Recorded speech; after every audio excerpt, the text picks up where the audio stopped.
Today's story, lost in the wake of 2002. The summer of 2002 started like this. An 18-year-old boy on a Kawasaki Ninja motorbike rocketed down 14th Avenue at about 60 miles an hour, popping a wheelie. Right as a girl with a white Jeep backed out into the middle of the intersection without looking. We were sitting on the porch at 14th and A in Belmar, New Jersey, drinking SoCo and limes on the rocks when it happened. When the motorcycle was suddenly stopped by the white Jeep, the boy riding it was not.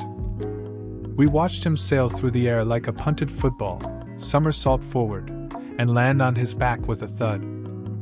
I swear you could have heard that crash and thud from Little Italy. His helmet cracked like an egg.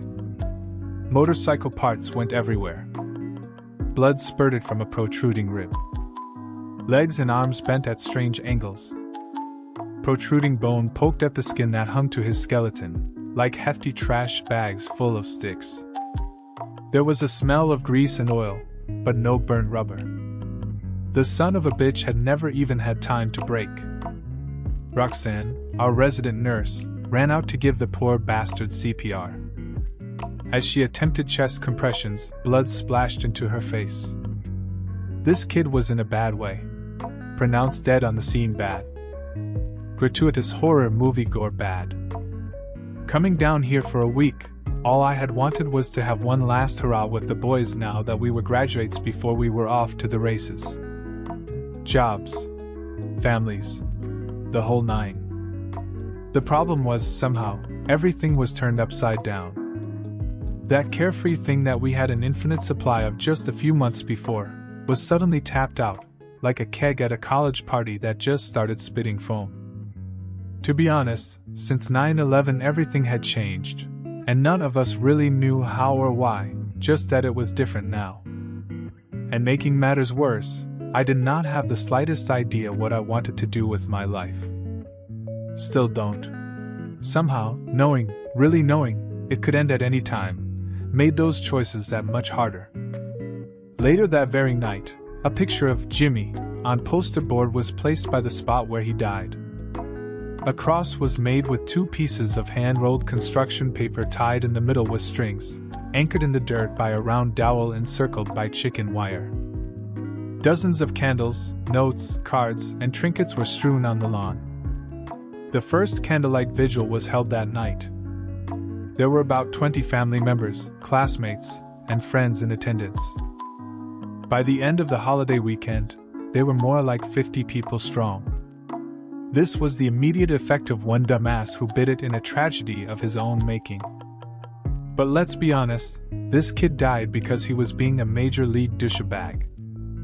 There was just no way to imagine almost 3,000 innocent people who hadn't done a thing wrong killed in the circumstances of the World Trade Center, parents, firefighters, kids, you name it.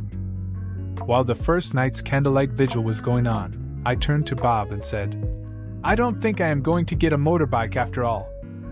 "No shit, shithead," Bob said. "Death man. It gives me the goosebumps. It's just so abstract," I told him.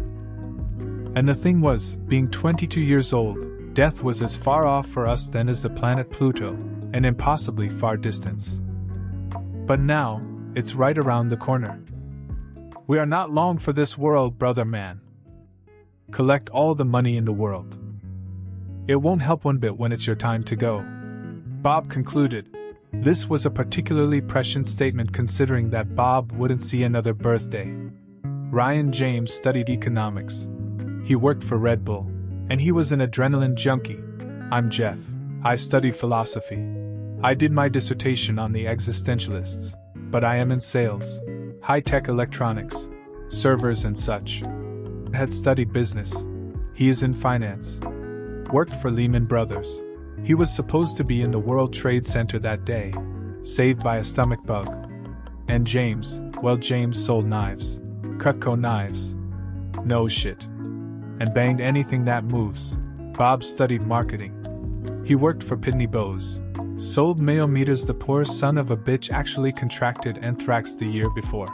Kid had absolutely no luck, as we were well into our second fifth of SoCo, putting down shots at a good solid pace, We noticed Black Hawk military helicopters flying overhead, buzzing like droning bees on patrol, and a few fighter jets scrambling for no apparent reason, like big dragonflies darting back and forth with an intense and ominous humming sound.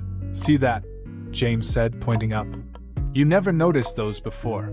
Probably just running exercises from Fort Dix or something. But now you ask yourself if something is going on. It's like that scene in The Wizard of Oz," Ryan James said, "where the wizard is behind the curtain, and they pull back the curtain. It's just a little man with knobs and shit, saying pay no attention to the man behind the curtain. We are all sure as shit paying attention now. I hear the brown-tide rumbles of a storm coming in. I'm scanning for bombs and shit. I actually reported to see something, say something on the subway last week, for FK's sake. There were always inalienable truths before. The American government was going to keep us all safe from foreign attacks. Businesses always report their earnings honestly. And it is none of our damn business what King Black Hawk military helicopters, fighter jets, and other birds of war are doing flying overhead," I said, getting a little riled up and annoyed. "In Wizard we trust," Bob said. "Here, here," James said, clinking glasses. "The Wizard chose us for this life. He makes sure the buses come on time. Traffic is busiest just after 9 a.m. There is always a 15-minute delay at the Holland Tunnel. Souped-up Civics get pulled over first on the turnpike." Hurd added, "Now you can't even get into the city on the PATH train from Hoboken. It just doesn't have a terminus. It's literally a train to nowhere." It got me thinking. Every morning we get up and read headlines from the New York Times. And the headlines read, "The Wizard is well." But what if the Wizard is all fed up? What if he was exposed to anthrax or something? Someone might have to get him to a clinic and look behind that curtain and try to figure out what all those levers and pulleys and knobs do. How does this thing actually run? I can just see myself back there, behind that green curtain. And there's just a flashing red button on the control panel that says chaos, going off like crazy. Below are instructions. Nothing is as it seems, no need to worry. Management.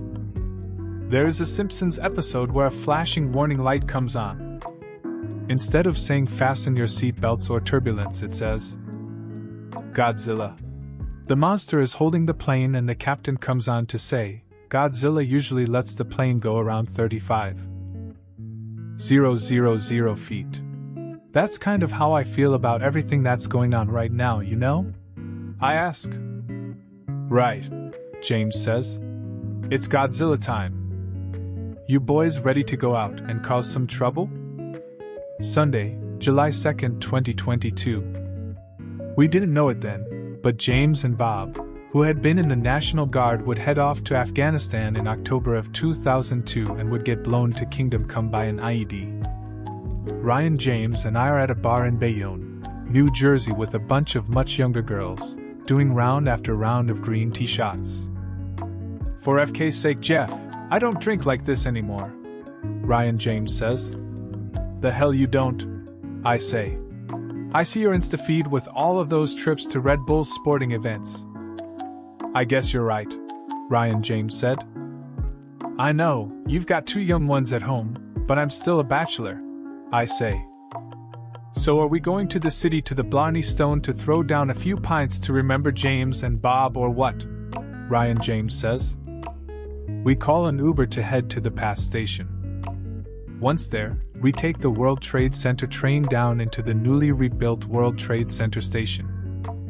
They've turned the wreckage of the greatest terrorist attack in world history into a mall. Stay clear of the closing doors, please. As we get off the train, I walk up the stairs and into the Oculus. There is a huge 2-story Apple store. There's a Banana Republic, Ethan Jordan Jewelers, iWorld Optical, a Marriott.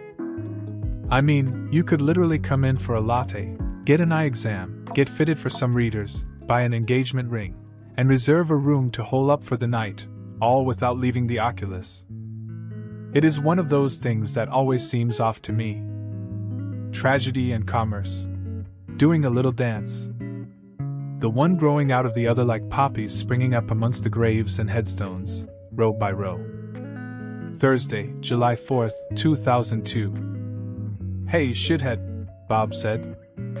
Yeah. You still with us? He said. You know what it is, Bob. You know those little nameplates on people's desks? They have your name and a title below it. You know what I'm saying. We spend all of this time trying to figure out what we will be called and what temperature-controlled rectangle we will spend 40 years being bored inside of. I say, Jeff, you high? No, Bob, I'm serious. Think about it. There's no overriding reason to do anything that doesn't directly benefit you, and if things go really, really well, you get to collect some money for being old. I say, collect money? For being old? You mean like a 401? Bob says.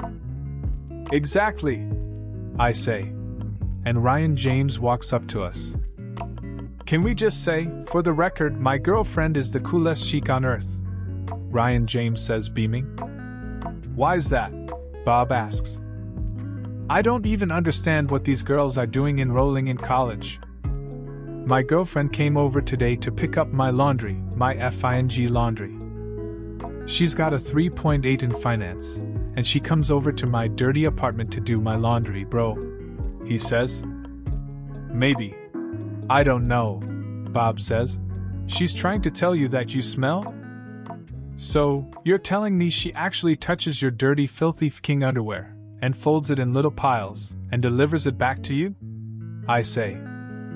With precision folds. Every shirt is lovingly wrapped with creases like blades. Go to the Gap. Ever wonder how those shirts get really, coolly, neatly folded like that? Dude, she does it just like that, amazing. There's no college in the world that can teach a girl to fold clothes like that. Ryan James says. So, you going to pop the question or what? Bob said. I don't know, Ryan James said. We aren't going to be here forever, Bob said. He was right. He certainly wasn't. Monday, July 3rd, 2022. We were sitting out on Pier A. The city was lit up like a Roman candle.